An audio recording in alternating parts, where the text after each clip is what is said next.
Right, so last night we had the news that Starmer's corruption minister, Tulip Siddiq, who has been accused of being involved in rampant corruption by association with her mother and her aunt, the now deposed Prime Minister of Bangladesh, Sheikh Hasina, has quit the government. The accusation, as has been covered previously on this channel, have involved a multi-billion pound potential fraud involving the construction of a new power station in Bangladesh by Russia. Sidiq was said to have negotiated that deal, or it's alleged that she was involved in it in that capacity. Her departure comes after Keir Starmer had already confessed his full confidence in Sidiq, though, of course. A loyalist as she is, a right-winger, a red Tory just like him, exactly Starmer's sort.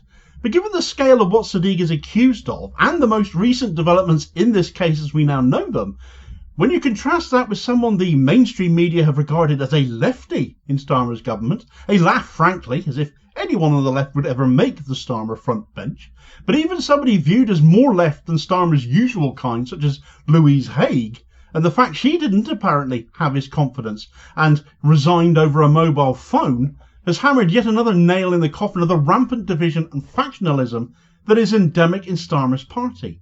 That he'll seemingly back someone accused of playing a part in a multi-billion pound embezzlement, but abandon someone for, by what is in comparison, a very minor misdemeanour indeed. And just how far right Starmer has dragged the party should be something everyone is asking themselves.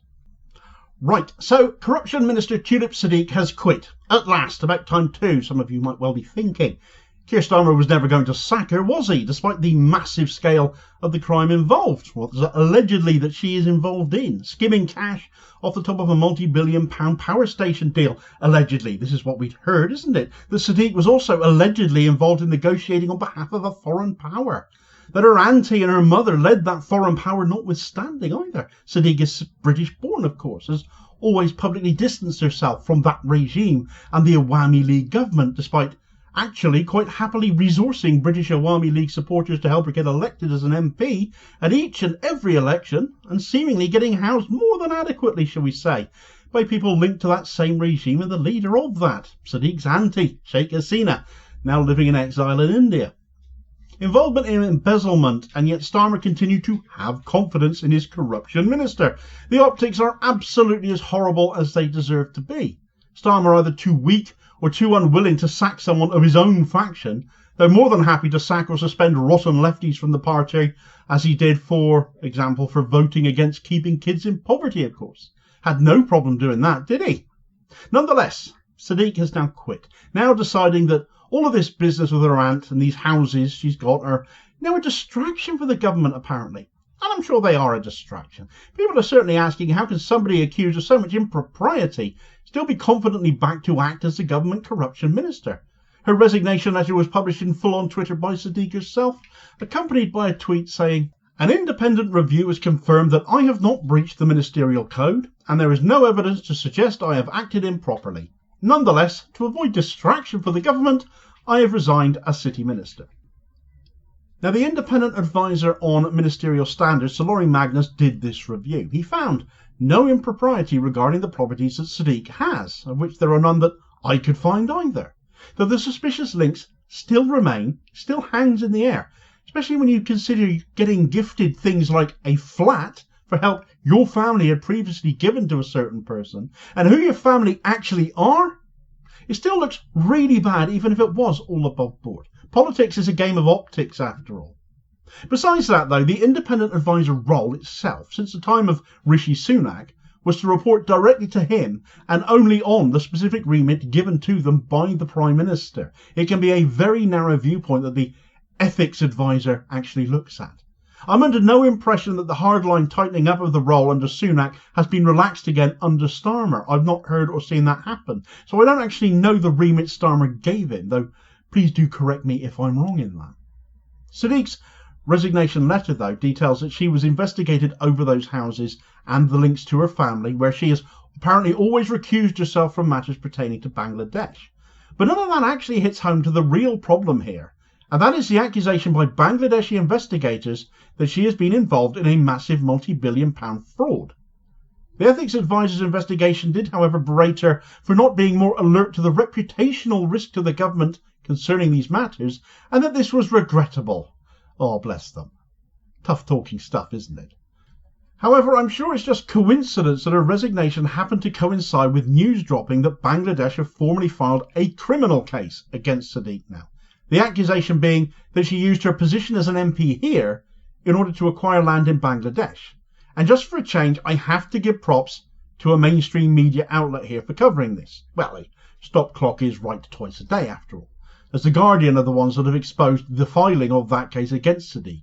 An excerpt of their piece reading: on Monday, Bangladesh's Anti-Corruption Commission, ACC, said it had filed a case against Hasina and her wider family over an alleged large-scale land grab of lucrative plots in a suburb of the capital, Dhaka. The case named the former Prime Minister as well as Sidiq.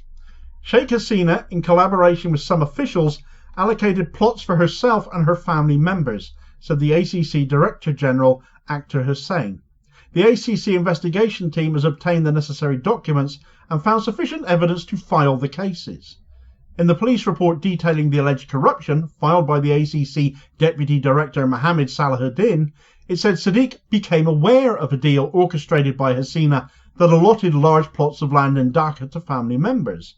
It alleged that, while serving as a UK Member of Parliament, Sidiq then used her special influence and authority to pressure and influence her aunt, Ms. Sheikh Hasina, to arrange similar land allocations for Siddiq's mother, sister and brother. The evidence for these claims, it added, was revealed from various sources. So now it is less about a power station, more about a land grab in Dhaka and allegations of a cut me in on the deal attitude or cut my family in on the deal attitude by Sidiq. Well, I dare say that would be distracting to the government here, wouldn't it?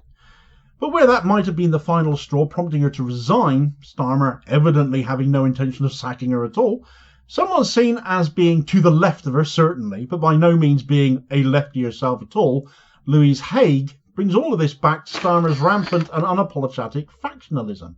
I've already brought up the actual left-wing MPs he suspended and who remain suspended still over voting against keeping kids in poverty, what Labour is meant to stand for, but never can with all these red Tories in it and in control.